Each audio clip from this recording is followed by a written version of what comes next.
What's going on, everybody? We're going to do a quick live stream tonight.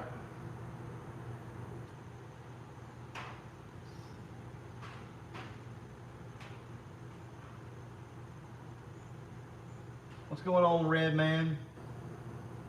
Let me get everything popped out here.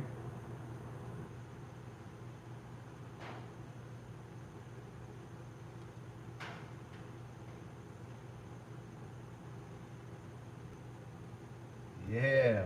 All right, so can you guys read me loud and clear? Let me know.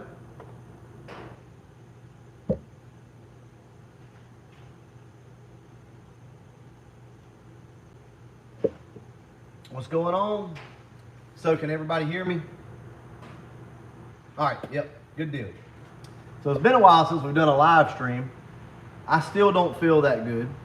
So you can hear it in my voice. I'm probably going to be sniffling and sneezing and all that type of stuff. But I figured we needed to do a live stream. I noticed Regular Guy Garage he started a live stream about the same time I was getting mine set up. So I do apologize for that. There's just only so much time in the day, so we all kind of end up stepping on each other's toes. Neo, I don't think is going to be doing a live stream today. So, yeah, I just kind of wanted to talk to you guys about FOXBODY idle issues, see if I can help you. I'm not the most knowledgeable person when it comes to that, but, you know, I've managed to work some magic on some of these cars. So, and also, you guys will be able to help as well. So you guys will be able to help out as well. What's going on, Chris? What's up, James? Sammy says that's perfect timing. All right. No, I do not have the Rona. I actually got tested, and yeah, it's just allergies, man. But I've been dealing with it for about a week now, and it's been pretty bad. So that's why I've not been, you know, really putting out that many videos and doing the live streams because, I mean, it sounds horrible. It's hard to talk, and I go through these sneezing fits, and it's just horrendous. And if that happens tonight, guys, I'm just going to go ahead and say I'm going to cut the live stream because when I start sneezing, it doesn't stop. All right, what's going on, Jeffrey? Just did a base idle reset, didn't help. All right, Jason, so you're first up on the chopping block. So what's going on with your car, Jason?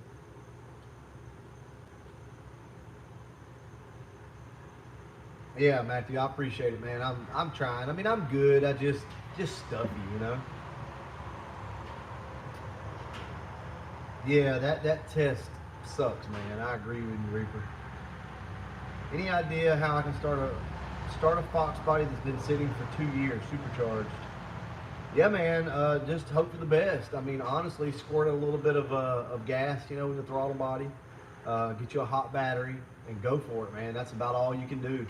Be careful with that, though. Obviously, it can backfire on you. What's going on? Cobras, LXs, and GTs, man. I hadn't seen you in a while. Doing good here, man. And also, you know, look, thoughts and prayers go out to everybody in the path of this hurricane because it is not good, guys. That's bad.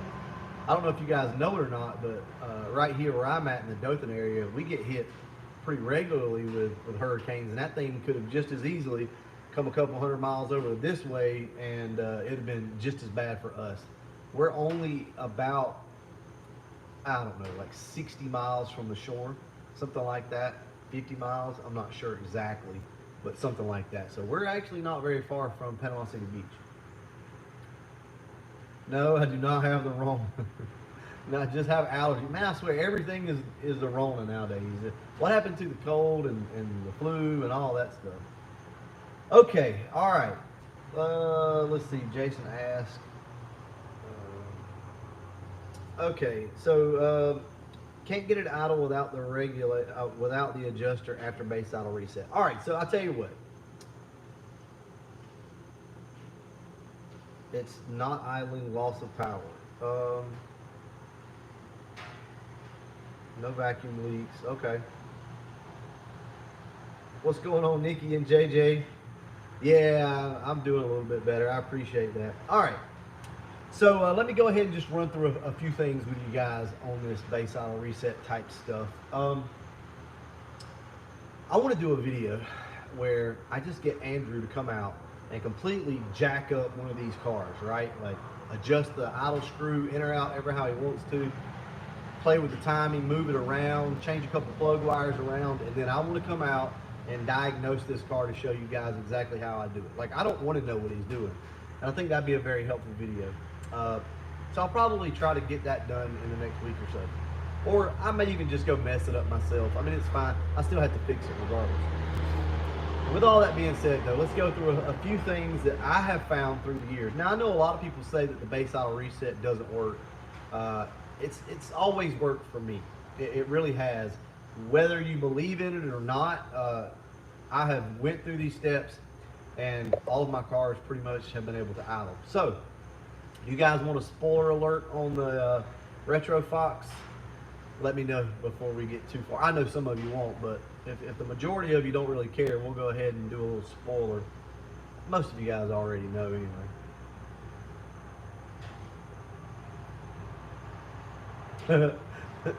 Yeah, allergy to Chevys, absolutely. Spoil away. Give it up. All right, let me just kind of let that run for a second. I just like to get a feel for the room. It's not crazy. You guys are going to find out tomorrow anyway. All right, let's just go ahead and do it. So, as some of you may or may not know already, I'm sure you figured it out. We put a set of heads on the Retro Fox. I just got bored and decided to do it. Okay, the reason why I'm telling you that is my car now has never idled as good as it does right now. Like, it's crazy. You know, when you do something like that's like major surgery in a sense, especially if you're throwing a cam in the mix, but it already does have a cam, so that's major surgery. And I have noticed through the years when people do things like that, they can never get their car to idle again. So this car actually turned out really good, and it idles better than it ever has. So this is what I've learned. Sorry, scratching my foot here. Foot itches. All right. You know, people say don't touch the idle screw. The, what do they call it? It actually has a term. It's not an idle screw. Throttle stop. Don't touch the throttle stop. You're going to mess things up. Well, guys, sometimes you have to touch the throttle stop because somebody else has messed with it, or either it just needs to be adjusted on. So this is what I realized with my particular car here. I unplug the idle air control. I do my whole like base idle reset procedure, right? But I unplug my idle air control, and then I idle the car up to about 650 RPM, something like that. And I get it where I want it, and then I check the TPS well, actually no, I don't check TPS just yet. I plug the idle air control in, and then once everything levels out, I go ahead and check my TPS. I set my TPS with the car running because to me, that's what matters. Key on is great, but running is what you really need to see. And what I tried to do with this car, and it worked out perfect, was get, and this is horrible to say, but get as close to that .999 or 98 that I could get to. And you know what, guys? I'll be damned, it made a difference. Now, these cars will run anywhere from like 0.8 all the way up to 0.999, right? They'll do good, they'll idle for the most part. But what I noticed was an extreme amount of jerking and bucking at low RPM around the neighborhood. And what happens here, this is my theory, I know a lot of you guys know more about this, and I wish I could get Matthew on here, but when that TPS reads 1 volt or higher, the car no longer thinks it's idling, okay? I want to call it idle circuit. I know that's not what it is, but it's no longer idling, okay? So what I tried to do was get it as close to 1 volt as I could. That way, any tip of the throttle pushes it over 1 volt. And what I noticed was now, anytime I apply any pressure to the throttle, the car shoots over 1 volt, and the damn thing just, I'm not gonna say it's perfect, but this is the best it's ever ran, the best it's ever idled. So guys, try that out. Adjust your throttle stop screw to somewhere around 650, 700 RPM, something like that, and then switch the car off, plug the idle air control back in, and that's how it resets itself. And at that point, check your TPS.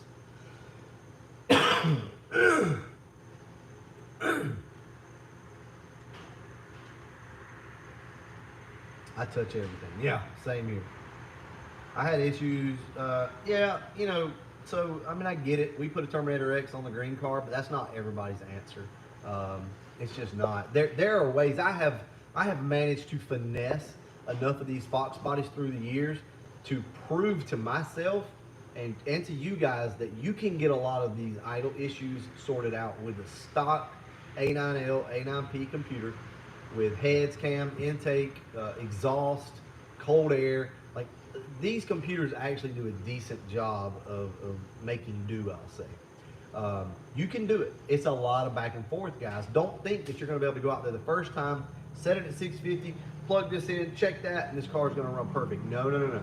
Play with it a little bit, okay? It's a back and forth. You're going to chase your tail a little, but I promise you, if you go through those steps, you go back to that base auto reset video that I have, I think it's called Clean Slate, you can get these cars to idle pretty good. Now that's if you don't have any underlying issues.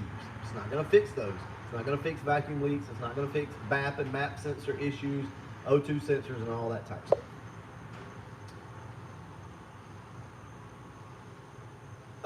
So Edgar is asking if I have an aluminum drive shaft I want to sell. No, but check with Roger. Uh, he may have one. I think we bought one from him not too long ago, but we used all of ours. The weather is going to be here soon. Yeah, exactly, Jeffrey. So the weather will be here soon. As you all know, I talked about it in the last video. We've kind of put the Calypso up right now. Guys, I don't know what the deal is with the transmission, okay? We're just on hold. I hate that it's this way because I know a lot of you are like, man, you are so wishy-washy. And I feel that way. I truly do. Because, you know, we started out with an AOD, then we went 5-speed. Now we're C4 and pulling that out. I love the C4. I don't want anybody to think that I don't, because I truly do love the C4 and I'm not getting rid of it. It's just right now, I can't get it rebuilt. So I was like, well, you know what? Screw it. Let's just go with the TKX. That'll be fun. Guys, by the time we get a TKX, they're going to be old news. But that's the plan anyway, as of right now.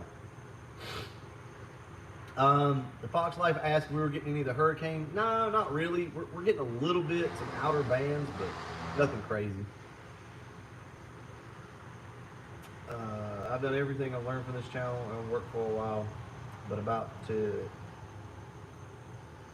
how about going to an SN95 alternator swap?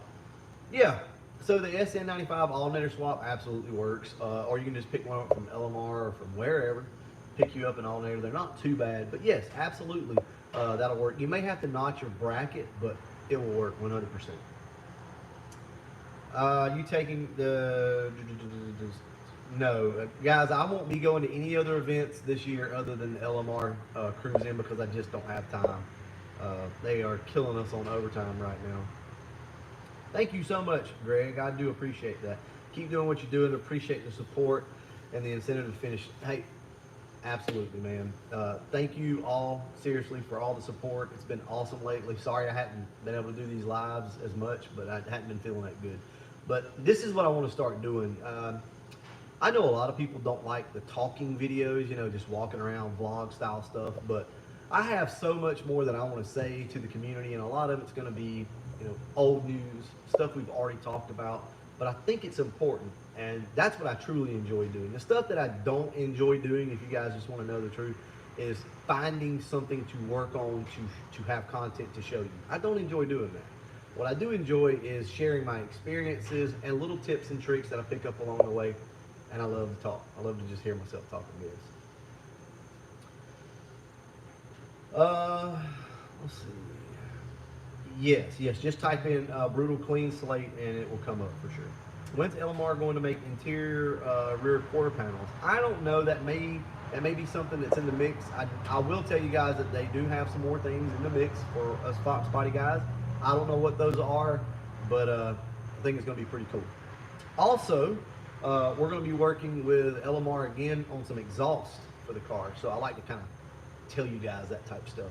But just a budget setup for the Retro Fox. We need to get some more sound out of this thing. This B cam is hitting. That's something else I want to talk to you guys about as well. Who has any experience with, let's say you got a B cam in your car. All right, let's just do this. Let's say you put a cam in your car and then you upgraded the valve springs. Somebody tell me the difference that you saw in your car. I'm not going to say anything. What are the differences that you picked up on after you changed valve springs, like after you've done a cam or something? Guys, pay attention to the comments. T-Top Thomas, thank you so much, man.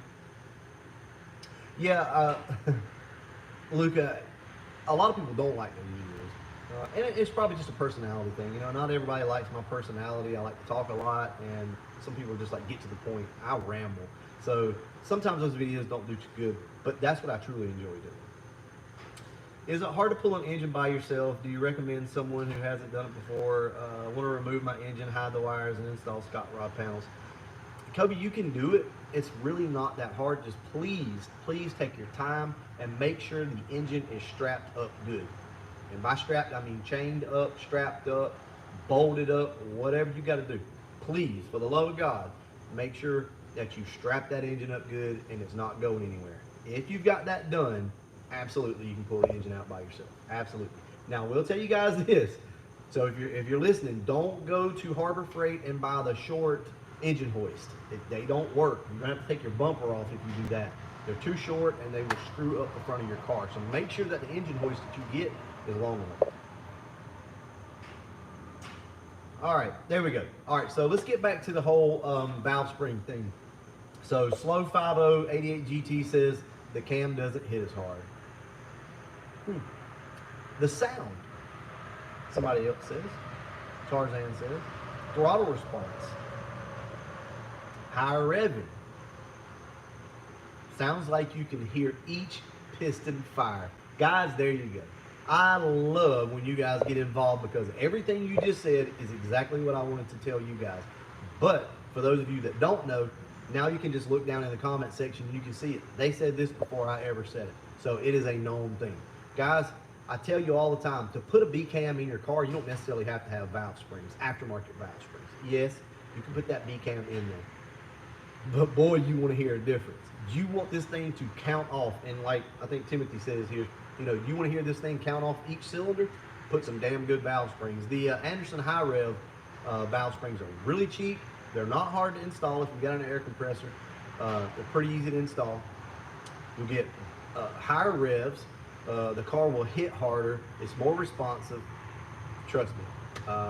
This car really needs some upgraded valve springs from what came on the SVE heads, but they are definitely better than what was on there. You guys got to hear this car now. It's still quiet because of the exhaust, but damn does it hit so much quicker. I'm going to let you guys hear it on live stream tonight. I can sit here and listen to this thing run all day and all night. Yes, it is cool to have the FOXBODY, Dylan. Anything around 130 pounds at seat is excellent for hydraulic. Yep, absolutely, man. I want that sound badly. Yeah, man. So, for any of you guys that don't know, an E303 cam, because we never talk about that, an E cam hits really good too. So don't think that it's just a B cam that sounds like that, which they do. They sound excellent with aftermarket valve springs. Like you can have stock heads, it doesn't matter.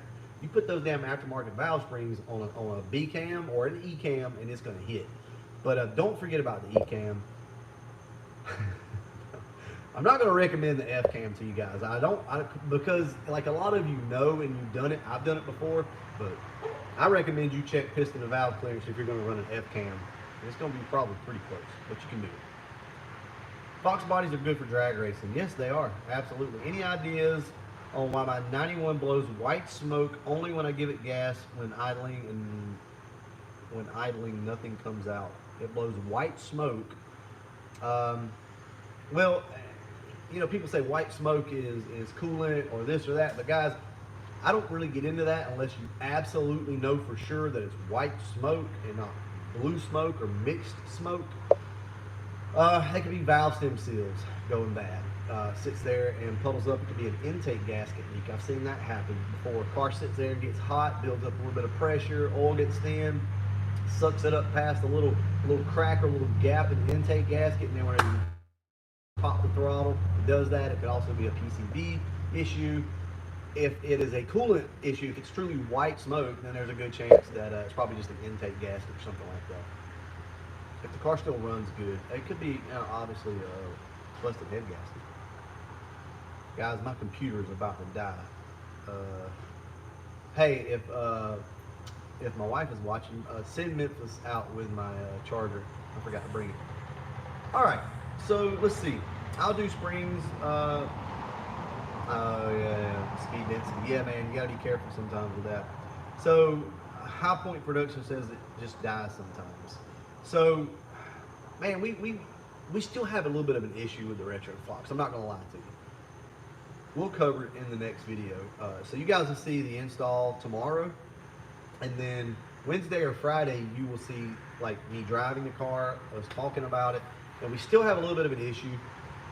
I'm almost positive that the valves aren't too tight, but one could be. Cars doesn't have a lot of low end power at all, and I know it's got a B-cam with heads. I get that, but it should have a little more than what it does. Now, at a certain point, about half throttle, the car just takes off and goes. I think it's the fact, you guys are probably gonna be like, well, yeah, duh, when I tell you this, but I forgot to grab spark plugs, and these heads require a longer spark plug, you know.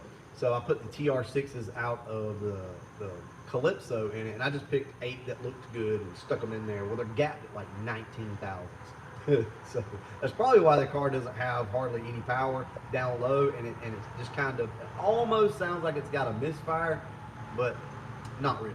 So anyway, we're going to change the plugs out and see if that helps. If not, then the coil, and then we'll go from there with readjusting the valves, and then to fuel injectors, because it could be fuel injectors. No, baby, my big charger for the laptop. It's a big white charger. It's like that. It's in my book bag. Oh, let's see. Maybe blown head gasket. Yes, it absolutely could be a blown head gasket with a white smoke deal. All right. I've got a question, see if you can answer. I raced a 95 GT that had heads, E-threads, cam, Autobrock intake, and my 88 Fox had some cam and exhaust in factory 327 gear, and I pulled away. Yeah, man. I mean, look, these cars are all different, right? I've had setups that should have just, like, flown, right? Been fast, but weren't. It depends on, you know, is the timing correct on the car? You know, there again, the valve's too tight. You know, is there just an underlying issue with the car? So never be surprised when you outrun somebody that you think you shouldn't have, especially when it comes to stock computer type stuff, because it's really finicky and it's reliant on you to get out here and do your job to get these things set up right, meaning like your base auto reset and everything else. Thank you, baby. You want to tell YouTube, babe? You just gonna do that? All right, thank you. Let's get this hooked up real quick. Like, hopefully this phone doesn't die. I think it's charged.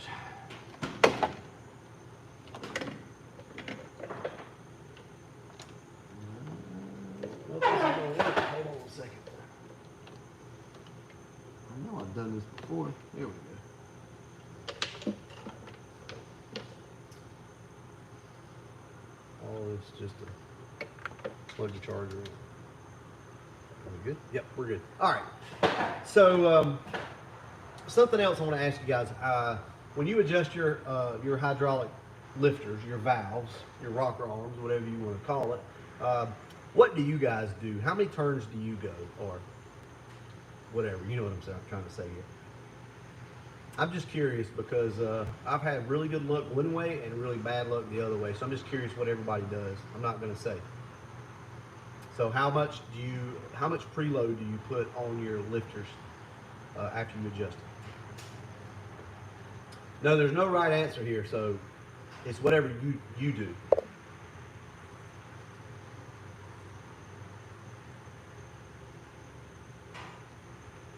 Yeah, so I'm not going to say anything. I'm just going to let everybody kind of go. This has been 15 years. Okay, so that's about what I expected. So we're getting answers between half a turn after 0 lash and 3/4 of a turn. I like to set mine at half, but the reason why I like to set it at half is because I always bump it around. So like I lock it down with my fingers, right? So, all right, so for any of you guys that don't know what we're talking about here, when you're setting up your valves, your rocker arm, you take your poly lock, that top nut up there, and you screw it down hand tight, right, until it stops. That's basically 0 lash. Then you put your wrench on it, and you turn it either a half turn or 3/4 of a turn. I typically like to go half turn, and this is why. Once I go half turn, I lock it down, lock the inner jam nut down, and then I come back and just bump it again to lock everything in. So you're getting between a half and 3/4 of a turn there. So I was just kind of curious. I've had really bad luck with 3/4 turn because I think I just go too far with it. And I have done them at a 1/4 turn, but that's not really the best. They get, yeah, see, somebody does a 1/4 right there. 1/4 does tend to be a little louder, a little more noisy, but guys, I mean, if you set them up right, like you don't have, these aren't solid, you know, lifters and solid cams that we're dealing with here, man. You can set these things up and you're pretty much good. They have play, they have some wiggle room in there. What's going on, everybody? All right, so my dad, the master, told me if it's stock pedestal mount, yeah. Now stock pedestal mounts, you just screw them down. That's all you do. There's, I think, a torque setting on those, but yeah, you just screw them down. Wow. Okay, so Automotive Addiction says that he adjusts when it's running. I used to do that. I forgot all about that. I used to do that back in the day, but damn, it can get messy. But if you guys, what I'd always do would be adjust while it's running just until they stop tapping. But yeah, I mean, that works as well. You had the Retro Fox before the Calypso, right? Yes, we had the Retro Fox about, how long have we had it now, guys? About 4 years, I guess. I don't do each valve individually either. I start at 90 degrees. See, look, I'm not saying, Chris, I'm not saying that that's wrong. That's the correct way to do it. I say correct way. That's the accepted way to do it. I do them one at a time, brother. I put that thing on base circle and get after it. It works 100% of the time, and it makes it so that it's not confusing for somebody who doesn't understand that, right? So I don't look at the bounce or none of that shit matters. I just turn it. What I do is I stick a screwdriver over on the solenoid, make sure the car's in neutral, and just bump it until 2 of them are down on the base circle and adjust them and just move on. Guys, that's just the easiest way for me, and I can do that whether the intake's on it or not. It doesn't matter. You can tell by the push rods. But you know, just to help with some of the newer guys that don't feel comfortable doing it that way, there's your option. But I can't. My brain just won't allow me to do that. I always forget where I was at.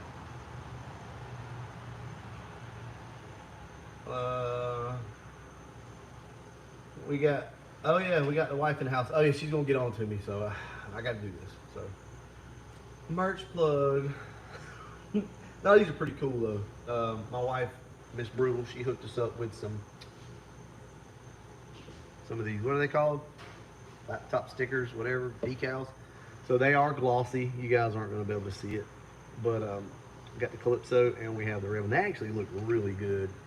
Let me see if I can get this up in the camera for you guys. There we go. You can see the gloss on it. Anyway, if you guys would like some laptop stickers, I can't remember the prices. Maybe you're gonna have to post the prices up. Whatever you told me, it's like 2 for something, and I don't know. But anyway, yeah, she makes these now. So if you guys want to pick up some and slap them on your laptop, something like that, we greatly appreciate it. Yoke swap the fastback, man. I'm gonna go ahead and tell you what I would do before I did anything. I would 3.5 swap that car all day long and let the haters hate. It would bother me a bit. Yeah, beer fridge stickers, toolbox stickers, whatever. They are glossy though, because I know a lot of guys, you know, well, you pretty much have to have them glossy. I would suggest wash the underside of your gas tank first. I ate a lot of dirt. Yeah, absolutely. So yeah, guys, pick those up if you want to over at shopbrule.com. She's already got them listed up. I think we still have a few hats, a few shirts, something like that. Let's see. Damn, I was just binge watching Blue Oval's videos. I know, man, he's got some really good videos. He definitely does. He's always showing some of the coolest cars and coolest wheels and stuff like that. And I was about to make a video about my top like picks for wheels of Fox bodies, But you know, we're going to give it a little time now because he come out with his, he dropped his, so I'll kind of wait and spread it out a little bit, and then I'm going to kind of do the same thing. But they're going to be pretty basic, not anything like what he was talking about. That's some nice stuff, definitely. I know it's random. When are you going to do work on the Gray Ghost? Isaac, I promise you guys, I mention it all the time. We will be starting on the Gray Ghost here real soon. Papa T is itching. I'm itching. Guys, we got to tie up loose ends. It's what I talked about in this last video, and I'm going to stand by this. I'm a pretty motivated guy. I like to think that I get shit done. I take pride in that. I know a lot of you guys are able to get more work than what I get done, but I take pride in that, and that's something that I want to convey to you guys and to help you guys with and stay passionate about and push you, right? Why am I saying all this? Because too many irons in the fire can ruin everything. It can ruin all of your builds. It can ruin that one, the Calypso. Like, you got to stay on something. Here's the proof. Proof is in the pudding, right? Why are we not working on the Gray Ghost anymore? Because I wanted to shift focus for that long to go do a little something to the Gray Ghost, and then it completely shifted. Everything shifted. And then it got stupid hot outside, and doing body work and fiberglass and welding and all this heat is just not something that I really want to do. We've done it before, but I don't really want to do it. We have to tie up loose ends. You guys have got to tie up loose ends. Do not move on to the next project when something else is just not done. Now, I'm not saying to finish it completely, but get yourself to a point where you can sleep at night. I can't sleep at night if I don't do some of these things that we need to do to these two cars, right? I want to, like I told you before, I use the analogy, you know, like before we go on vacation, we like to clean the house really good and then go on vacation. And when you come back, you got a nice clean house, everything's good, right? Same concept here. Work on the 65, and when we come back to these cars, we know they're waiting on us. We know they're good. That's why. That's very important. I talk about it all the time, but I'm telling you, that's how you get work done. That's how you get it done. Any chance of putting a whale tail on the retro? Possibly. I know I've talked about it, but you want me to be frank here? I'll be frank for a second. We don't have the money. We don't have the YouTube revenue coming in to be able to do everything that we want to do. All right, so let's just be honest here, because this is fun to me. I like doing this. I know people say, "Oh, you don't need to tell us about your money." It's not my money. This is YouTube money. This is not my house money. This is money that we play with on the channel that you guys generate. We don't have enough to do everything that we need to do. I still owe Joe Nate money for those 80-pound injectors. We've got the obligation to buy this TKX. That money's put aside. We got a hood that we need to buy. That's kind of obligated here with that. So why am I telling you guys this? It's not woe is me. It's not all up in my business. I'm not trying to do that. But, you know, just to let you know what's going on with the channel. That's why you don't see all of these things happening. I have to pick and choose, right? We're still on a budget. According to some people, though, we're not. There's just endless money and the shit grows on trees. I wish it did.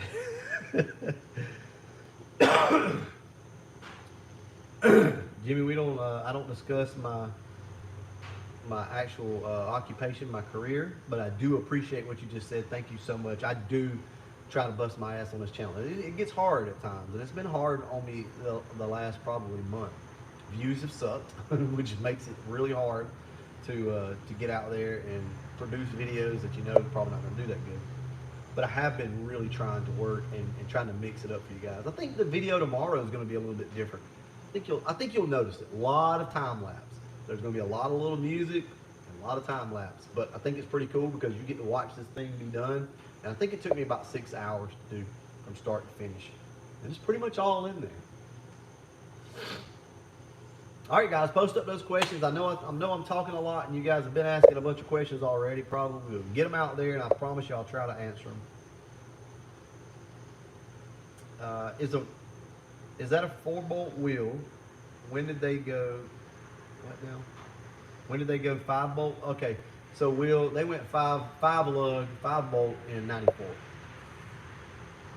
1994. So, in the SN cars, if you will. The SVO was 5 lug, but other than that, they were all 4 lug. As far as I know, I'm sure there was some specialty stuff out there. That's why y'all need to watch the commercials. Yeah, I mean, it sucks. It really does. You know, we did really good there for a little while. We had a video that kind of took off. I think it was the fact or myth thing, which we're going to kind of keep that going, that trend going, because those are pretty cool videos. But the one where I think where we tested the rear end or something like that, that video did really good and got the revenue up. But now everything's just back down again. So, you know, we'll work with what we got. No big deal. Is a TFI relocation kit worth it? Yeah, it's absolutely worth it. It'll prolong your TFI module from all that heat that's up there by the engine bay. So if you guys don't know what he's talking about, there's basically a heat sink that you can order that your TFI module lays in, and you just extend the wires around, right?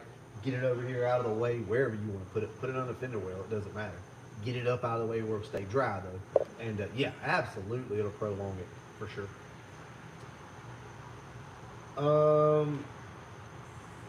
Not to be extra, how much does LMR give you for your orders through your channel? So it doesn't work that way anymore, Jimmy, with LMR. I can't disclose like too much stuff there, but it doesn't work that way with LMR anymore.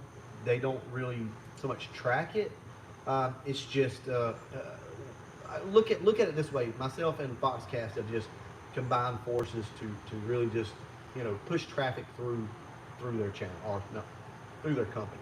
Right. So they see that, but they don't see the individual stuff anymore like they used to, which is cool. So the codes, that's what those were really for, was to track. But hey, I'm good either way. They're happy, I'm happy. What were your fitment issues with the anniversary wheels? None, Gary. I flipped my quad shocks and threw those things on, man. No issues whatsoever. I will say this, guys, if you're going to be running a 10-inch wide wheel, like a 275, something that's going to, and your fenders aren't rolled, you're going to be really close. There's room in there, but there's only like that much room before you hit with 10-inch wide wheels, 275s, and non-rolled fenders. It's going to be really close. Now, if you got all stock suspension, I suggest you leave your quad shocks on there, and this is why. Those quad shocks don't allow the rear end to shift. And trust me, these rear ends move. They shift over time, and almost every one of them is going to be one side to the other. It doesn't matter. I've seen them both ways. Leave your quad shocks on, flip them around, fold them back up, and that'll keep your rear end from doing this. The problem you run into when your rear end shifts is it's going to cut your tire. That's why I say that. If you have rolled fenders, you can go ahead and get rid of them. No big deal. You're probably not going to roll. We got Neo in the house. Where's Neo at? I ain't even see you. So Blue Oval asked, am I going to do any more events this year? The only event that I'm going to be able to do is the LMR event. I kind of scheduled that one out, but that's going to be it, man, more than likely. I might be able to sneak off with something, but I don't want to say anything. Oh, and by the way, we had an event last night. Not an event. We had a cruise in last night. So Rick Lay over at Rick's Automotive and Custom Exhaust, call it Race. He put on like a cars and coffee kind of cruise-in thing, and I think we had like 60 Mustangs there last night. Really cool. We had two guys come, father and son, come from Atlanta. I don't know if they're on right now. If you guys are on, go ahead and shout out. I can't remember your names. I'm horrible with names. I apologize. I want to say the son was Jordan, if I'm not mistaken. Sorry. But look, guys, seriously, we had somebody come from Tennessee, and I missed them. I missed them, and I do apologize. I had to work. But it's a cool little gathering, guys. We got a lot of Fox bodies around here. Like, I think you guys will be amazed at the Fox bodies we have. I'm sure there's places with more. This isn't, that type of competition here, but I'm just telling you, we have a lot around here. Guys, I could probably put my hands, realistically, probably put my hands on probably 40 Fox bodies just around this area. I'm serious. It is just that crazy. They're everywhere. And you see them on the road. Oh, and I got to see my, you guys remember the black LX that I had? I showed it to you. I didn't have it on the channel because I didn't start the channel yet. But I had a black 90, I don't remember what year it was 91 or 92? LX hatchback. It was there last night. God, that thing looks so good. Yeah, so Neo says, sorry to all, didn't have a stream tonight. So, yeah, Neo's been busy, guys. This YouTube life and turning wrenches and trying to, do football, like he's trying to do, and family stuff. It's tough. It is tough. I'm not bitching or fussing or whining about it, but it is. It gets tough. And Neo, you know what? He needed a break tonight. Sitting there and watching Peppa Pig or whatever it is he likes to watch. I don't know. Flex in front of the mirror. Do something, man. Just chill out. Okay. Anybody watching the fights? Yeah. So Horseplay asked if anybody's watching the fights. I was watching the Giants and Patriots earlier, and then UCLA and Hawaii.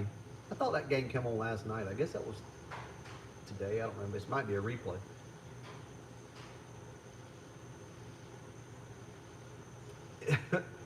Peppa Pig. Yeah, man. Peppa Pig, man. Whatever it is. Yeah, we all, like Neo said, man, we're all busy. Everybody's busy. You guys understand it.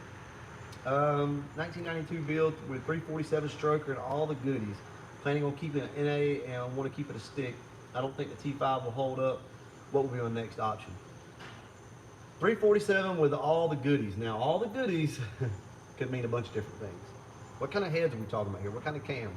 Yes, the 347 is going to make some good power, but don't underestimate that T5. And I mean it.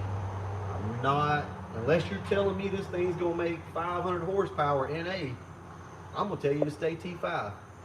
All right, let me go ahead and ask you a couple questions here. All right, so Steven, these are my opinions, but are you going to be taking this car to the track? Is it going to be on a drag radial? What are your goals? What are your plans for this car?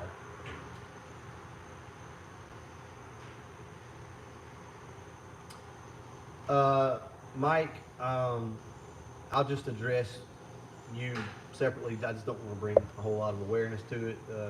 People want to read that, that's fine. No, they decided not to do that, so I have to respect that. But I do appreciate what we talked about. All right, Steve, hit me up. Was it Steve? Yeah, Steven.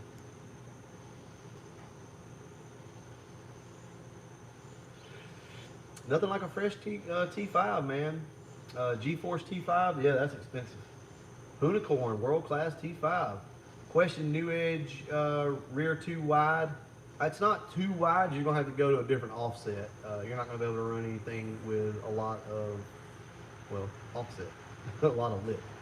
So, but yeah, you can run one of those rear ends in the car. I can't remember what they are. I think like 3/4 of an inch wider total or something like that. So yeah, it can be done. Well, Steven, oh, there you are. All right, not going to see much track time. Really just want to keep it as a weekend driver and enjoy it. Keep the T5 in it, brother.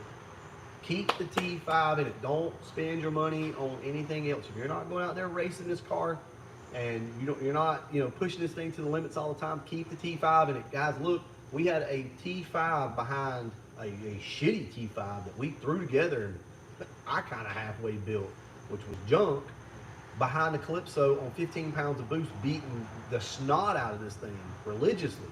Neo will tell you guys, you can run a T5. You absolutely can. There's a few upgrades that you probably need to do, like the cluster support, but that's cheap, that's easy. And don't kill it with the clutch. Do not put too aggressive of a clutch behind that car. Put something like a King Cobra or a Hayes. Ram or Hayes?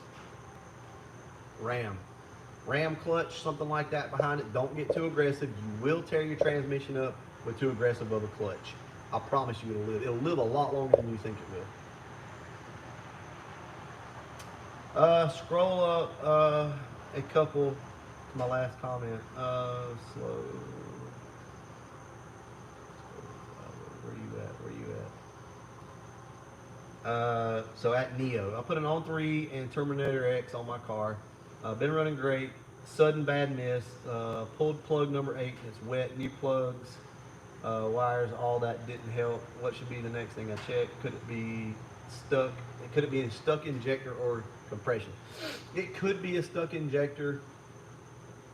Considering you've changed the wires and the plugs and it's doing it still, then yeah, it could be a valve issue. I mean, we don't really know.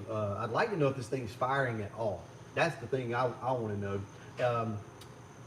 Test and see if that plug is even getting any fire. Just do it the old school way, man. Stick a screwdriver in that boot and see if this thing is lighting off anywhere, right? And then get yourself one of those infrared test guns, test that back cylinder. If it's not lighting off at all, if it's not sparking at all, then it's not an internal issue more than likely. It's gonna be something to do with the distributor or whatever.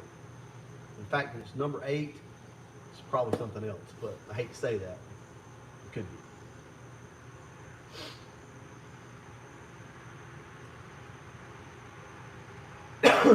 Thoughts on New Edge and values? So Jimmy James, you know, New Edges are going to go up for sure. I don't think it's their turn yet. It's not their time. It is SN95 time if I had to guess. Now, that's a lot of personal preference there. I'm not a New Edge fan. I don't really like them that much. And obviously I've owned quite a few of them. I like the SN cars though. And I've owned many SN cars. I would love to have another one. That may be the next thing we do on the channel. We may just go pick ourselves up an SN car before they go through the roof. But if I had to give you a suggestion of what to buy next, since the prices of Fox bodies are already about ridiculous, if you can find yourself a nice clean SN95, pick it up. And don't be scared of the convertibles in the SN95. And the reason why I say that is, if you want one, the reason why I say that is because the convertible tops are so much better. They're just better than they were on the Fox bodies. They seal up better, they line up better, and there's just more options out there when it comes time, like if you need to fix one, a new top, if you need a cover, whatever the case may be, a boot. I say the SN cars are next in line now. What did Neo say? What's the best oil for a Fox body? Man, that is, I'm not even going to answer. I'll tell you what I use. I personally use Motorcraft, and I use the Motor Coat. I love Motor Coat, man. I'm telling you guys. Right now, everybody go to your local O'Reilly. They carry it. Buy yourself a bottle of Motor Coat. Just do it. Just please do it. Go by the directions. Don't pour the whole bottle in. I'm telling you, man. That's what saved that Calypso. That's why that thing ran forever. Do you know that the cam bearings were gone in that thing whenever we first put the cam in it? I was like, oh Lord, it was bad. Screw it. Put some Motor Coat in it. You know what? That thing ran forever. Ran for years like that. And honestly, we don't even know what happened to it. It's not knocking or anything like that. What's the whole thing with the red or blue thing? I guess I'm missing that. I had a T5 behind a 347 with a Holly Systemax heads, a custom cam 200 shot on Mickey's. Lived for a long time. There you go. Man, I hate to push T5s on people because they will break, right? And I don't want to be the guy. Well, Brutal said, you know, that these things are awesome, and you go out there and break it first pass. Yeah, I mean, that can happen for sure. But trust me, they're a lot stronger than what people give them credit for. I tell you what, you don't want your T5, send it to me, man. Send me all the T5s you got. They're junk, right? Just send them to me. Seriously, I mean, they're good. They're good transmissions. If they're right. If you let Neo build it, you'd be good to go. Rotella, yeah. Rotella. I like my Motorcraft. I'm good with it. Slickety slick. I never had no issues. The Rotella's good stuff as well. Will a micro squirt run these cases smoothly? Oh, these cars. Okay. Randall, man, I'm just gonna be up front with you. I'm just gonna be up front. God, and I never thought I would say this. Man, I couldn't get my Mega Squirt to work right either. It was good one day, and then the next day it wasn't. We put the damn Terminator X in, and just like everybody said, it just worked, man. I know that's not what you want to hear. I get it. Can it? Yes, it can. It can work. I just couldn't do it. I gave up. So I couldn't get any help either. Are you still liking that lift? Pros and cons. Frankenstein, I love this lift. This lift was only $1,900. The only issue I have is you have to center the car like this is an asymmetrical. So basically the mirror has to line up with the post. Like the car sits way back there. The front of the car doesn't hang very far past the front of the lift. And I say that, and that's not an issue. That's actually really good because it keeps you from hitting your doors on the lift. But if you load it wrong, it'll bounce a little bit. That's not good. So you have to get it centered right, and you know when you do, it'll go up and down. Absolutely love it. I'd buy another one if it quit today. The exact same one. So yeah, I would love it. Best Buy lifts or something like that. Type that in. That's where I got it from. So the Luca C says that he loves his T5. And thank you guys, all the channel members, the guys that have joined up, they're in green and have the fox heads outside the name. Thank you guys so much. You have helped with the revenue for sure. Revenues went up a little bit. Guys, we would be in the gutter right now if it wasn't for you guys. So you're pulling us out right now. You're keeping our head above water with the subscription. So I really do appreciate it. And also, how do you guys, so the ones that are subscribed, or not subscribed, the members, so you members, are you liking the getting the videos a little early? So I started trying to do that. Basically, when I'm done editing a video now, I put it up for the guys, the members. And it's funny because I don't know if you guys have noticed it or not, but like the title will change while you're watching it. Like if you go back and refresh it, the thumbnail will change, the title, because I'm still working on the videos while you guys are just watching. Sometimes they don't even have a thumbnail yet. So I thought it was pretty cool. I hope you guys are enjoying it. I appreciate you. I appreciate your honest. Thank you. No transmissions like radials. Yeah, they don't. Exactly. Especially a T5 with a harsh clutch. Clutch. That's what will kill your T5. God, I need to make a whole video just saying that. You want to kill your T5, put an aggressive clutch in it and go out there and dump the clutch. Watch what happens. You want it to live, put you a soft clutch. Put a King Cobra if you can still get them. I think they're Ford Racing now, whatever they are. Ford Performance. I don't even know what the hell they're called now. The Ram clutch is pretty good. Just don't go too aggressive. As much as I like a puck style, definitely stay away from those. What's your favorite head for max effort build street turbo 306? Aaron, honestly, man, it don't matter. And I'm not being funny. Now, not everybody's going to agree with me on this, but if you got a turbo, it doesn't matter. Just put whatever head you want to do. Seriously. If you can find a set of used AFR 185s, throw them on there. If you can find some poured and polished GT40 heads, throw them on there. It's not going to matter. If you've got a turbo, you can build enough power to split the block. Yeah, it's going to take a couple extra pounds of boost if you don't have heads, but I just don't see where, like, why would you go out and spend $2,000 on a set of heads when you can just use 2 or 3 more pounds of boost for free, right? That's my thought process anyway. So any head you can get your hands on, or stock heads if you have to. Take a couple more pounds of boost, but you'll be all right.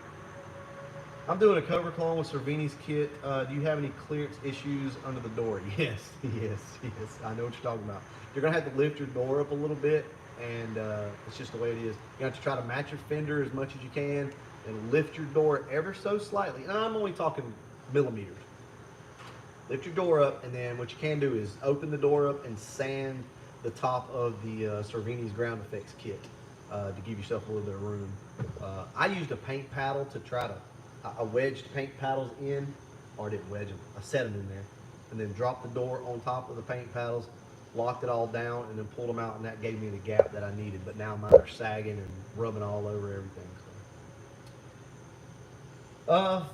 Favorite Mustang channel, and do I miss Yellow Wolf? My favorite Mustang channel is, I really don't have one, and I'm being serious. I watch all of our guys from time to time. I will be honest with you though, and all of my buddies, my fellow YouTubers know this. I don't watch everybody's videos all the time, and I know that's not answering your question, but I don't watch everybody's videos because I don't want to. Like, I have a conscience, and it bothers me. So another good example, like Blue Oval Media. Like, I saw his wheel video, right? And I wanted to do a wheel video. I was about to do one in the next couple of days, and I was like, nope, can't do it now. That's just the way my brain works, and most people are the same way. So, so in other words, if I'm watching your video and a fellow YouTuber and they're talking about something that I wanted to do, I won't do it. I'll try to find something else to do. It's just my conscience. It bothers me. As long as I don't know, and if I put the video out and you just put a video out, then I'm good. Like, I got a clean conscience. So that's not what you asked. But and as far as do I miss Yellow Wolf?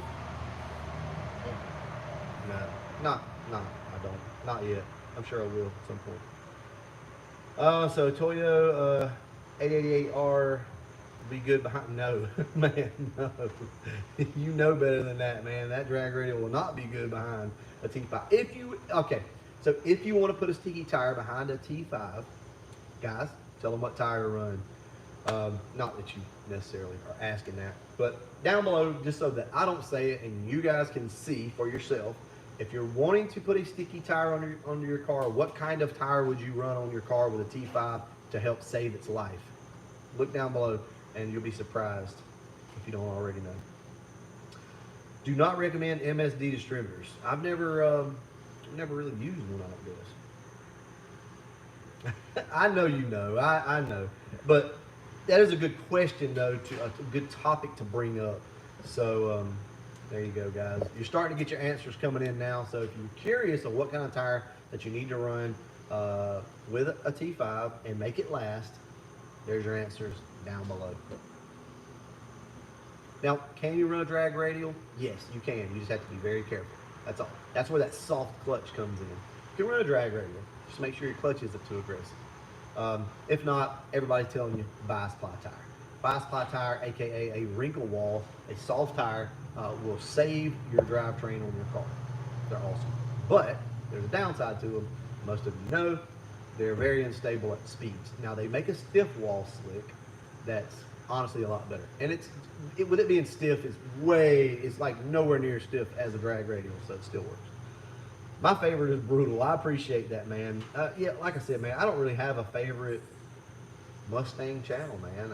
I don't watch as much Mustang stuff on YouTube as you might think I do. It's there again to keep that clear conscience, so that I can do the things that I want to do and not feel guilty about it, not be thinking in the back of my head, oh man, he just did that. Gotta do it that way. Let's see. So Honest Painter says 331 World Products Junior Tubular K member, or tubular GT40 intake, 11 to 1. Ooh, wow. 11 1 to 7 1 7 roller rockers, X cam, runs great on 24-pound injectors. Guys, did you hear that? That's a lot of damn motor setup and a lot of compression to be running 24-pound injectors. But you know what? It works. Something else that I want you guys to know about. We completely got off topic. Let me ask you something. Let me ask you guys something. If I told you that I was running a heads cam intake, let's say AFR 185s, I don't know, B cam, cold air intake,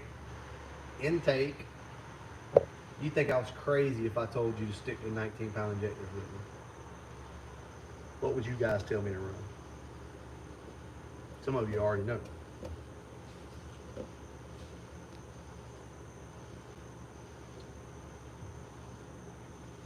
Larry, I appreciate you, man. Thank you. Jared, I appreciate that. Thank you, man. Seriously.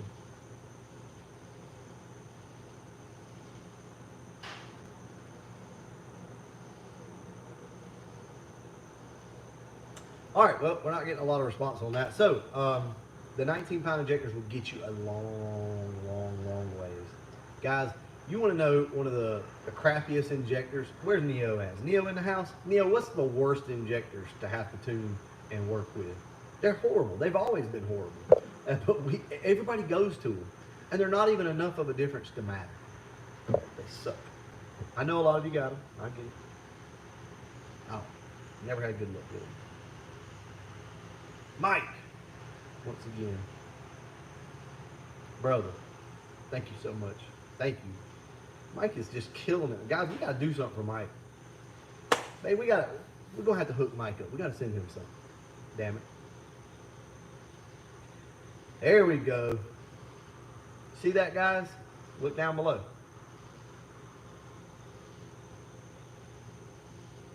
I think Mike's like single-handedly keeping the content flowing on this channel. I swear, man. Thank you. Seriously, man. Thank you so much.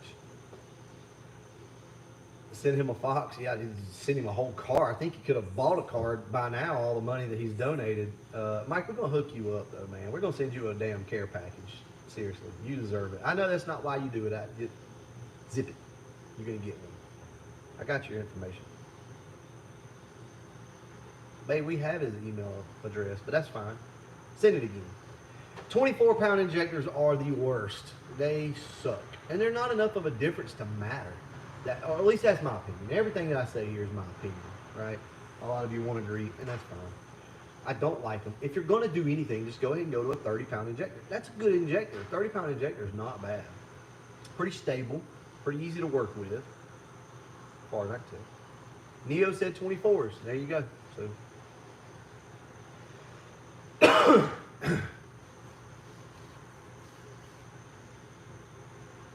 Well, physical ad, yeah. So, Mike, email us your physical address. Please don't post it down here right now. You never know. Will the 19-pound injectors get far with a speed density system and a Crane 2020? Is there enough adaptive strategy? 19 pounds, I mean, that's about all you're going to be able to run. If you're talking a stock speed density system, you're not going to be able to do much with that anyway. Now, outside of that, which Terminator X is speed density, micro squirt, mega squirt, speed density, or mass air, whichever. You can do either one. The sky's the limit. But a Crane 2020, that's a camshaft. Well, I know Crane's a camshaft, but that's a cam spec, right? The 2020. That was a speed density cam. That was the cam that everybody ran, wasn't it, back in the day for speed density?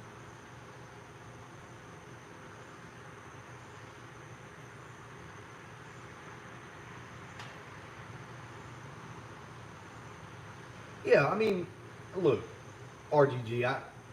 There again, I'm not saying that they won't work. I mean, you know what I'm saying. I mean, 24s will work, but they are the most unstable injector in my opinion. And the reason why I say that, if you're going to be tuning the injector, you're good, right? But this whole like plug and play stuff where we used to go out, and people still do it, I'm probably going to have to do it. You go out and you buy the mass air meter that's calibrated for the injector. The 24 is just, that setup never really worked. I never had good luck with it. I got erratic idle, AFR all over the place. You go back to a 19 and it was good, or you go to a 30 and it was good. But yeah, I mean, you absolutely can tune it, for sure. So, regular guy, you're running 42s?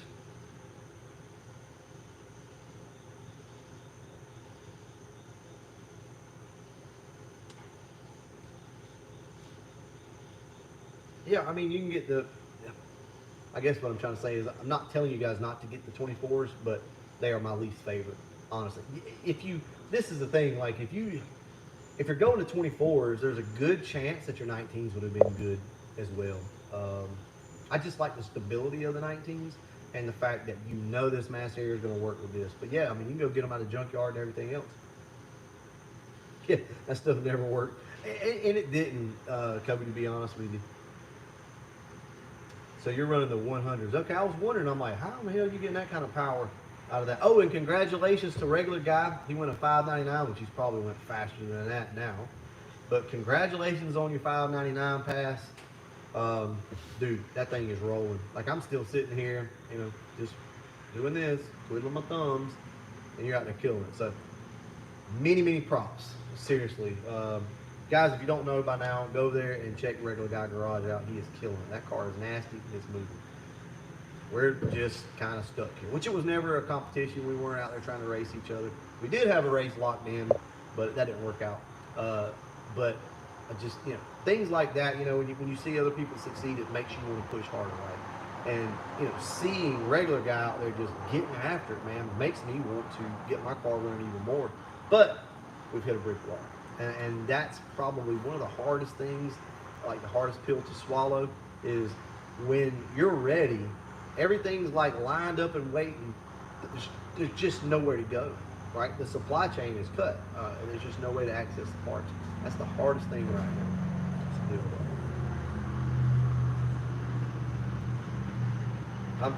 I hope I didn't ruin it. I know you posted it on the community page or somewhere else, so I'm sorry I didn't ruin that for you, but it's awesome. I think it's moving. Oh, and big shout out to my buddy Brandon. I don't think Brandon's not in here tonight. So Big Bird's not in here tonight, but he hooked us up. Well, we will be getting something from him that's really going to help the Calypso out. So I'm not going to go in anymore. Yeah, I see. I started a whole like debate of like, you know, everybody running 24s. Yeah, I know they work, guys, and some people have success with them, but a lot of people don't. I remember a good buddy of mine, Eric. He had 24s in his car, and man, it was just so erratic. They worked on that thing and worked on it and never could get it right. I've had 24s many times. Sometimes they work, sometimes they don't. But 19s are still good. Okay, all right. He said, no, I didn't ruin it. That's why he posted it. I'm waiting on a Terminator X for the FOXBODY to be back in. Yeah, man, everybody's waiting on stuff, and it sucks. It sucks to sit there, especially when you got cash in hand, and there's just nobody. It's like, take my money. But, Honest Painter says, I love your base idle reset. Yeah, man, made the car run like new. It's crazy what that base idle reset will do. There again, I want to reiterate, do not mess with your throttle stop screw, aka idle screw on your throttle body, if you do not understand the base idle reset procedure. Because Ford and everybody else will tell you, do not turn that screw. What I'm telling you guys is sometimes you got to turn that screw. So, like, read into the base idle reset. It's a real simple procedure. I've got a video on it. You can look at that. That is the key to success with these cars, because you know how everybody says I can't get enough adjustment out of my TPS, right? They're like having to slot holes and stuff like that. Now, sometimes you're just gonna have to slot the holes no matter what. But a lot of the time why people are having to slot the holes on their TPS is because they do not have enough throttle input in the car as it sits. That's why people are having to slot them and move them to get them right. Open that throttle blade up. As you open the throttle blade up, you change TPS position and voltage. There you go. Car will compensate.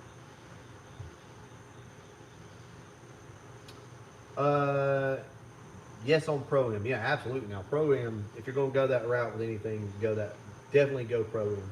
Ford Lightning injectors, and they have, yeah, man. Hey, like I said, it works for some people for sure. Waste money these days, unless you set your stock ECU and bolt-on combos. Yeah, basically. I mean, you know. Let's see. I think I still need a tune with the Pro-Am. Probably so, man. This is the thing. Once you start changing injectors and you go with a calibrated mass air meter, and you got your heads cam and all that stuff, yeah, there's a good chance that you're going to benefit from a custom dyno tune or something else.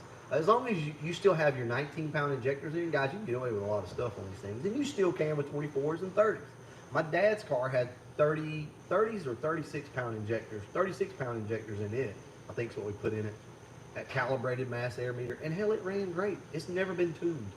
It's barely had a base idle reset. It's supercharged and everything, built motor.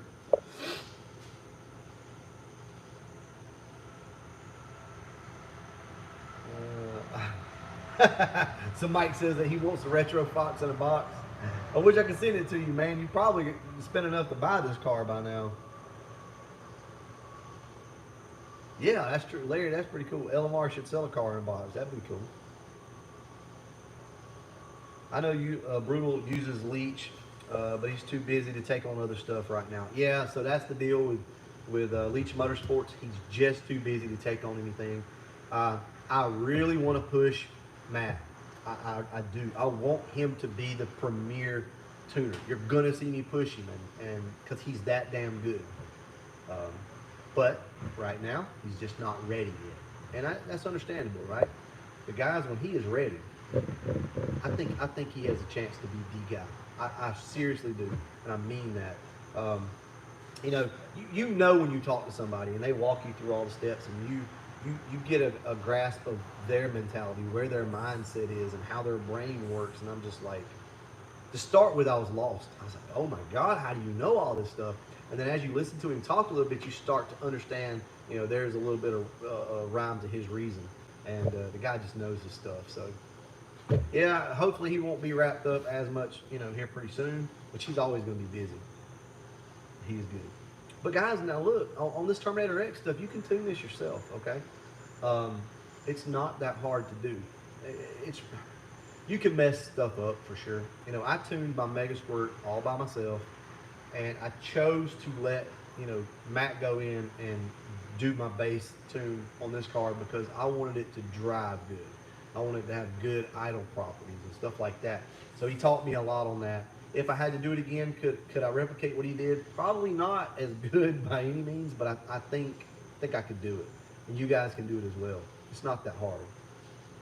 I don't like the software as much. The interface on the Terminator X, nowhere near as much as the Mega Squirt. The Mega Squirt kills it on interface and descriptions, like how everything's laid out and works. I like it way better. Do I go Micro Squirt or Terminator X, man? Just Terminator X, man. I hate to keep pushing it, but just do that, man. Because now you're not gonna be able to find one right now. But at the same time, there's nobody to really work on the Mega Squirt or Micro Squirt, either one. You're supposed to do something with the Retro Fox? Oh, yeah. I was going to start it up. You guys want to hear the Retro Fox start up? That's what it was. Wife's always keeping me in check. All right, this thing typically blows the camera out. So hopefully we won't lose connection here. I'm going to set you guys back outside the door. Now, before we get started, straighten you guys up. Before we get started, look, a frog. This is the best this car has ever idled. Now, it'll make a fool out of me right now. But tell me if you guys can tell a difference in the way this car sounds versus the way it did before. Literally nothing has been changed cam-wise. It just has different heads, roller rockers, and the valve springs. The valve springs are the key here. But you guys tell me now. It's going to cold idle for a second, but let it calm down. Tell me what you think.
All right, so I hope you guys got to see what I was talking about with the difference that it makes when you do valve springs. Now, the heads helped, sure, they helped a little bit, but the difference that you're hearing in the chop is from the valve springs. So, could you guys tell the difference at? LED, yeah, that car has all LEDs everywhere in it. Yes, so what I did was I put SV heads on it. That's what's on it, and the video will come out tomorrow, so don't spoil it for everybody. There's only 130 of you going to see this probably until then. But I put those on, and then the valve springs that come on those heads, which are just better than stock for sure. That's why the car pops so much. But But part of that is the adjustment, right? I could go over here and make a TPS adjustment and a timing adjustment, and this car would just blah, blah, blah, blah, blah. It would just do all that, right? You can make these cars hit and sound so much better if you nail it down.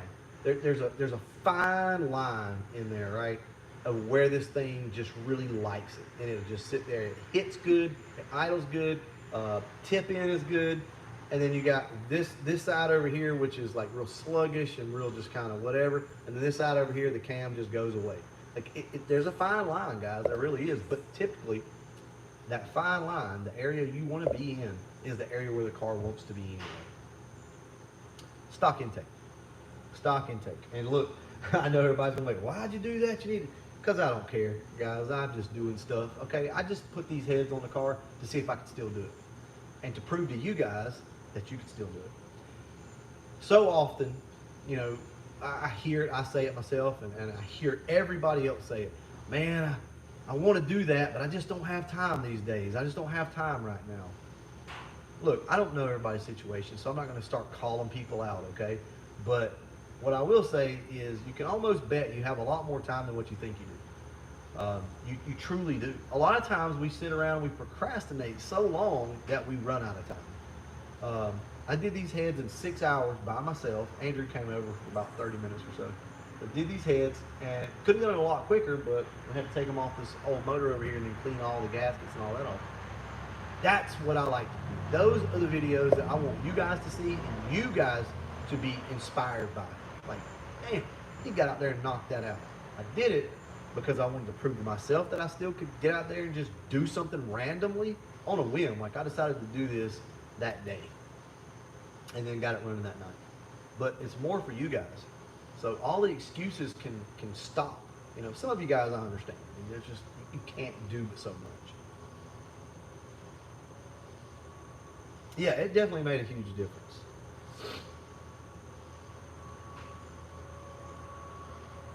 Oh, video not released on upgrades. Nope, not yet. We will do that tomorrow, though.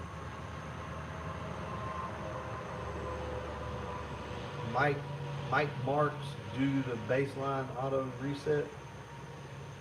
Oh, okay. You're responding. Yeah. Do the baseline. Do the base auto reset. You'd be surprised.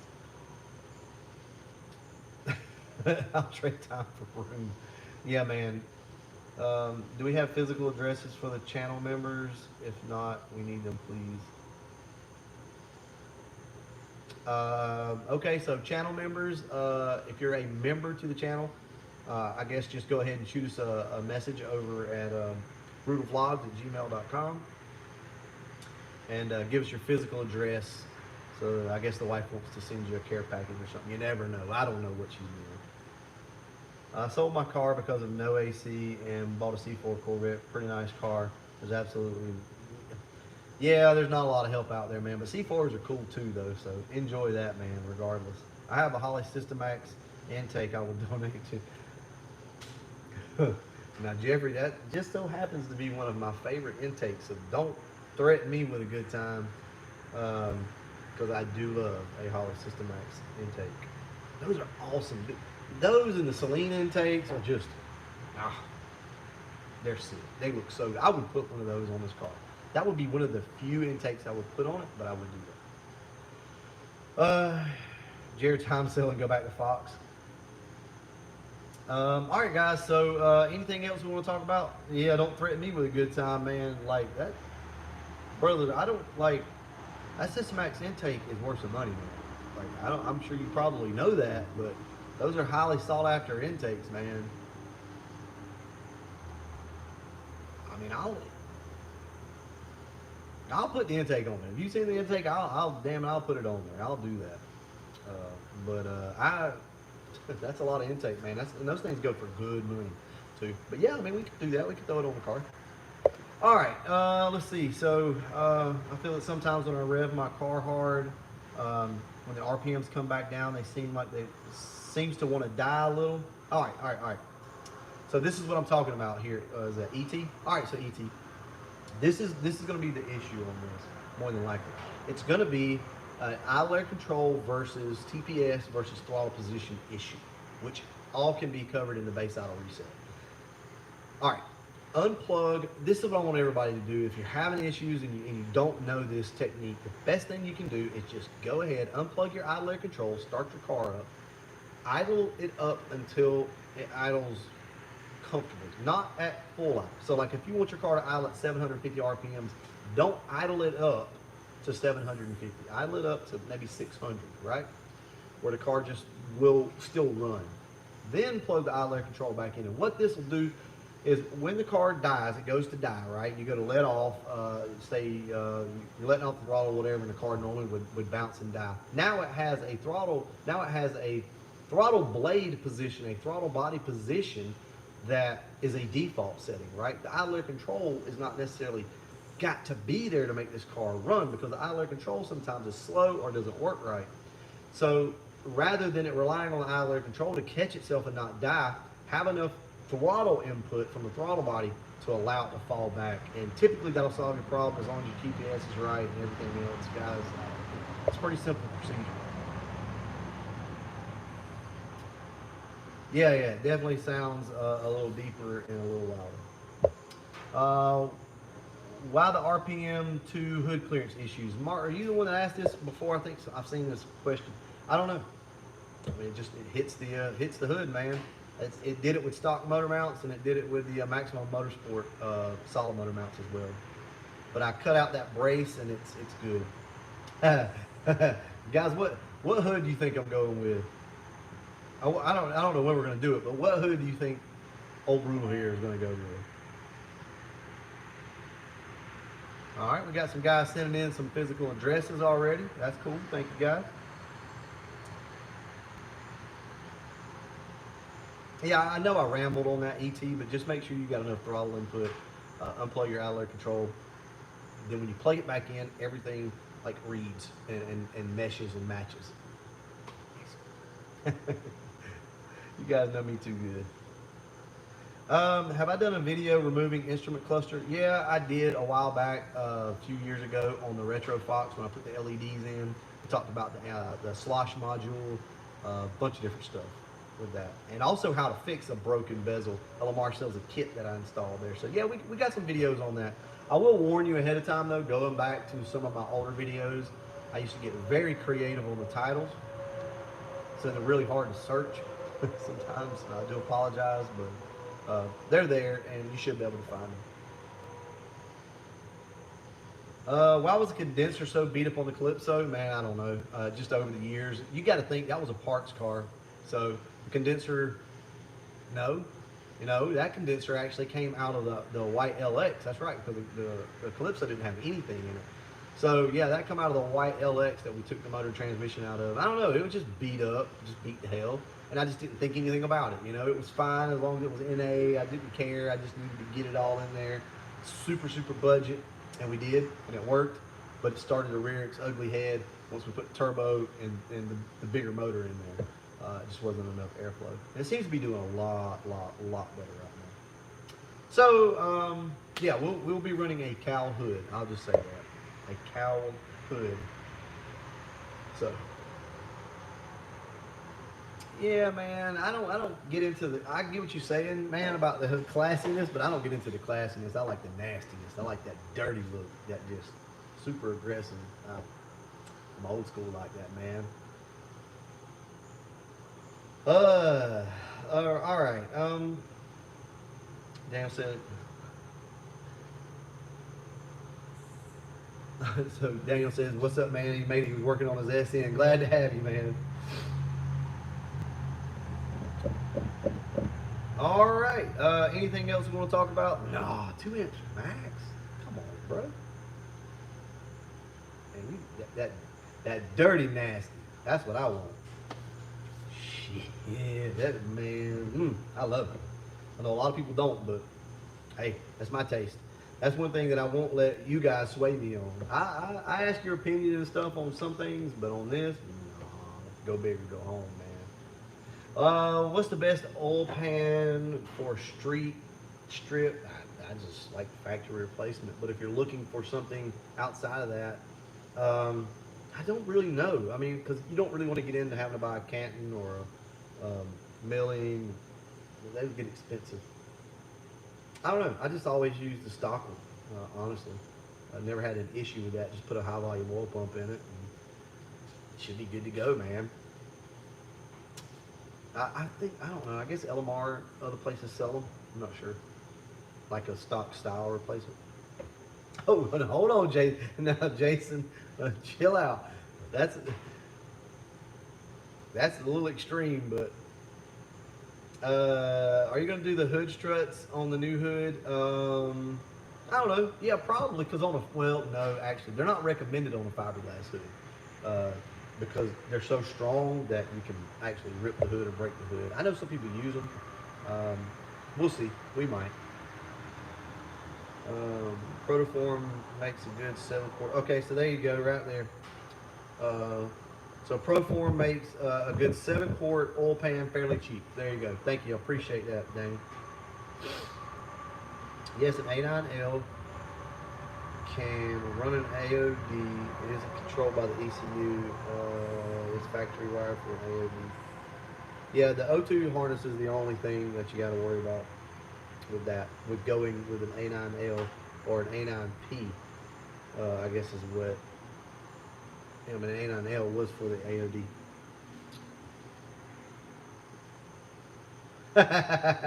See Bruce Eye peeking over the top of the hood. Yeah, I definitely, a 4-inch hood, I'm like, I'm only 5'8", barely 5'8". Yeah, I know, man. I know you were joking. Extended cow hood, I do like the old bubble hood, aka a Sunoco hood, but that is an extended cow, and I don't want to lift off. You don't need to do all that, but boy, do they look good. Man, they look good. Guys, think of it this way. I want you guys to do this for me. Think of the Calypso as a play toy, okay? This is a car that we get to play with, and it's going to see, there again, I say it all the time, many iterations of itself. It's going to change. It's going to evolve. That car is going to evolve with the channel, whether you like it or not. A lot of people won't like it. A lot of people will like it. That car has to grow with the channel. You're just going to see different things with it. It can't stay the way that it is forever. This thing may get another engine next year. I mean, we don't know. We don't know what it'll do. But we have to funnel the money somewhere, and I like to funnel it back into the cars. Now, the retro is going to stay pretty mild. I want this car to stay mild. I don't really even care to do much else to it. Like maybe an intake and a supercharger and gears. That's about it. I want it to be retro-ish. All right, let's see what we got. Build a road race car. Scott, man, I'm not into that type stuff at all, and I would hate to pretend like I'm interested in it. I'm not interested in it at all. Is there a lot of skill involved? And if you're into it, man, more power to you. I'm just not good at it, I guess, and so I'm not interested in it. But I say right now in my life, at some point I might be, but right now I'm not into road race cars. We do have some places around here, though. Yeah, I mean, Jared, we're going to keep it pretty much like it is, but we'll change a few things on it. But yeah, it's pretty much just going to stay a stock style driver. All right, what's going on, Sublime?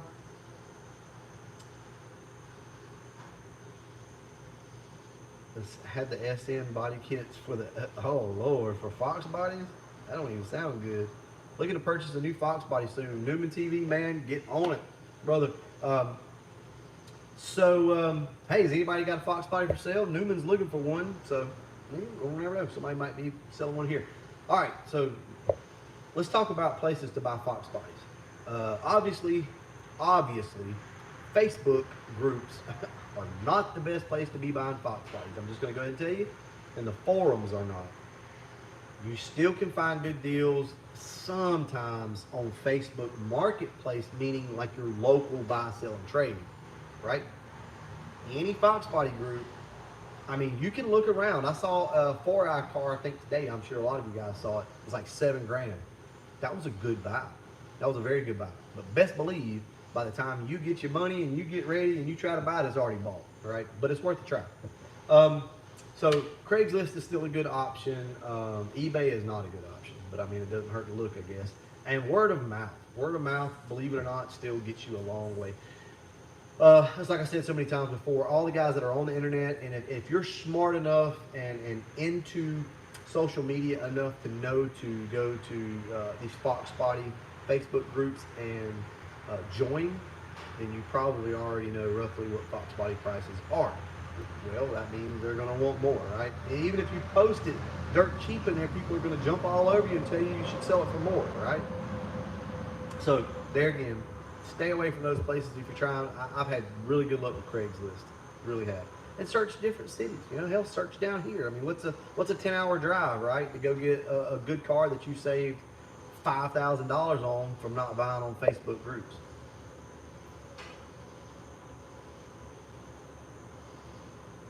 Offer up. I can't believe that, but that's pretty cool. Yeah. So Scott says he got his on offer up. Watching from South Texas. Ida is not really, the hurricane is not affecting us. We're going to get some outer bands, but it's not that bad for us, man, luckily, this time. But not so lucky for everybody over around Louisiana, Texas area, all that, Mississippi. I mean, they're out well in Alabama, Mobile. You know, they're going to get some pretty bad stuff. So, I sold mine for $8,300. All right. You want to do something fun? You won't hurt my feelings at all. Honest opinion. What do you think the Retro Fox is worth?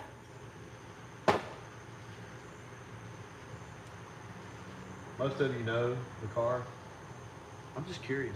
Curious what you guys think. I'll tell you the number that I had in my head after you guys kind of don't look at each other's comments. Just tell me what you think a car is worth, honestly. And then I'm going to tell you guys what I thought that I would ever sell the car for. And I'm going to show you how much times have changed. I've looked at like one price so far. So I'm going to let it go for a second. And before I look at the prices, I promise you I'm going to give you the price that I would have sold it for if I were to sell it, which I'm not. So. All right, so I'll just go ahead and tell you guys. The price that I always had in mind for the Retro, after we were kind of done with it and everything was good, knowing that the prices were up a little bit already, I knew that, was about $6,500. That's what I thought that car would sell for. Now I'm going to look at your prices that you guys have been telling me. We're going to see how close I was. Oh, wow. See, the 6,500 to 7,000 mark was what I had for this car listed about a year ago, roughly about a year ago. Okay? And now look at all these prices that, guys, it is what it is. The prices of these cars right now, we're driving those prices. You're driving those prices. It's hard to stop, but it can be stopped. It can be stopped by people not buying the cars at those prices. So it's always a trade-off, right? It's either a seller's market or a buyer's market. Right now, it's a seller's market. So if you don't have a FOXBODY, it sucks. But if you have a FOXBODY, it's really good. But if you have a FOXBODY and you're looking for another FOXBODY, it might not be so good. Because by the time you sell yours, prices, they're not coming down. So you're going to have to turn right around and spend that money again on something that's probably not as nice as what you already got. So it's always a trade-off, if you will. But yeah, that's a big difference, guys. 65 to 7 was my number that I had for this car. It might have been about 2 years ago. I don't know, but I've kept that number in my head until very, very recently. I have started to notice the freaking prices go. I mean, stupid now. Look at these prices you guys are talking about. That's ridiculous. That is at bare minimum $4,000 more than what I thought that the car would be worth. Crazy, huh? Yeah, so the wife said she'd never let me sell it anyway. I'll send a buddy after it for 65. But to me, in my eyes, I mean, that's what that car is worth because it's a really good car. I mean, it's cold AC, interior is about perfect now. Putting everything up from falling apart. Paint's really good on the car. But to me, in my eyes, $6,500 car. Look how far off I am. And I know the prices of these cars. Now I knew nowadays it would be worth a little bit more, but it's crazy. So if you want a FOXBODY, you better go back now. So do you guys think that the prices of Fox bodies are going to fall? Do you think they're going to stay up? What do you project? What's your prediction on the Fox bodies? Where do you think they're going?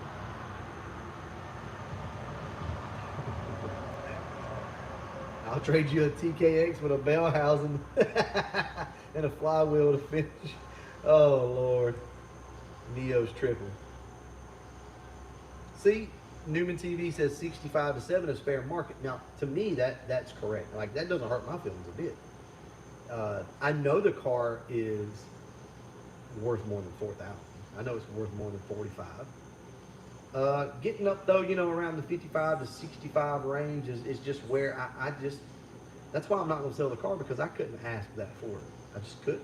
I know some of you guys wouldn't have a problem paying $6,500 for it, but I couldn't even do it. I'm just not there yet, I guess. So pretty much everybody says they're pretty much going to stay up. All right. So Ron says only increase. Fox fan says stay up. It's nothing new. It's the classic car market. True, Fox fan, but I will say this. There were more Fox bodies built than pretty much any other hot rod of our era, like Mustang era, right? I mean, they're just everywhere. There were 4-cylinders. There was the GTs. There was the coupes. Just nuts how many of these cars were produced. Now, I think it is their time. I 100% think that it's Fox body's time to shine right now, but at the same time, Jesus, there were so many of them produced that I don't see how every day I look, I'm seeing more and more and more of these cars being sold for $13,000, $14,000, $15,000. And it's like, now that everybody sees the prices, everybody's dumping them. And what happens when people start doing that? That drives the price down. It's all about supply and demand, right? Well, people are like, man, I could do this and that to my house. I could go buy another toy. Sure, I'll sell my car for $15,000. And you're going to end up with more people trying to sell than more people trying to buy. And that's probably going to drive them down. But I don't think if it does, it won't come down much. So Doomsday says that he thinks it's peaked. The price is going to drop. Black interior, yeah. It's going to depend where you're at, honestly. Down here, they don't sell for that much. You ain't sell. If you go park that car in Dothan, Alabama, and you tell somebody you want $10,000 for it, they'll knock the windows out of it and key the side of it. Like, it ain't happening around here. I mean, maybe one or two people might, but people are like, what? So there again, that's why you have to be the guy that looks for the cars that are parked at your local, like, lemon lot, if you have one of those, or on Craigslist. You have to look for those cars, because those are the people that just aren't hip to it and don't really know. Yeah, they were mostly 4-cylinders. I agree with that. But hell, man, the swaps are going for ridiculous amounts now. They're taking 4-cylinder cars, swapping them, and they're like they came factory that way. Like they were originally 5.0 cars. Not too many clean. I do agree, and I'm not arguing with anybody on this. I'm just playing devil's advocate here. I see it both ways. Yeah. No, Jared, tell me about the price of IROCs. Because remember, I said this, years ago, the IROCs are going to be probably the next big thing. They have been forgotten about for so long. Sure, the prices are up. I know that. I don't know what they are, how much they are up, but they have got to come back around. There's not as many IROCs out there in the world and third-gen Camaros as there are these cars, I don't think. I wouldn't say anyway. And I love those cars as well. I'm not going to sit here and lie to you guys. I would take a freaking an IROC in a heartbeat. I love the IROCs. What's going on? 89 GT50? Yes, that's because they're falling apart. And it's true. What Scott says is 100% true. But funny thing, they're worth more money because all of them fell apart, like Scott's trying to say here. That's the crazy thing. The well-built cars in 30 years don't go for as much as the shitty built cars. It's like Dodge. Look at all the old Mopar stuff. Those things were made out of tin foil and aluminum cans, right? And look at the prices of them now. And it's because they all rotted away. So it's, if you do find a good one, you're going to have to pay for it. It kind of sucks, huh? But it's that way. Foxes are like Legos, 100%. IROCs have cracked and fallen apart. Their doors are so heavy on those cars, or any of them, any of the third-gen Camaro. What was that platform? called, whatever. Yeah, and everyone loved it. Mustang over IROC. Yeah, I agree now. Mustang definitely over IROC. That was an F body. The third gen was an F body. Huh. So they kept the F body all the way up until they discontinued them and went to the new style, right?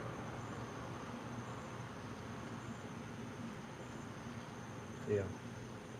So, damn, I didn't realize the F body stayed around that long. Huh. That's pretty cool. Never paid attention to that. Anyway. Yeah, still an F body. All right, guys. Well, look, I'm going to go ahead and wrap this up. I hope you guys enjoyed the live stream tonight. Just something to do, hang out with you guys, just enjoy talking. That's it. So thank you guys for all your support. My wife will kill me if I don't do this. There it is. You want some stickers, some decals. These things are pretty cool. Go by and pick them up. She worked hard on them, guys. She actually designed that. She did all this on her tablet. So, you know what? Support the wife on it. How about that? All right, I'm going to go ahead and wrap this video up. And as always, thank you.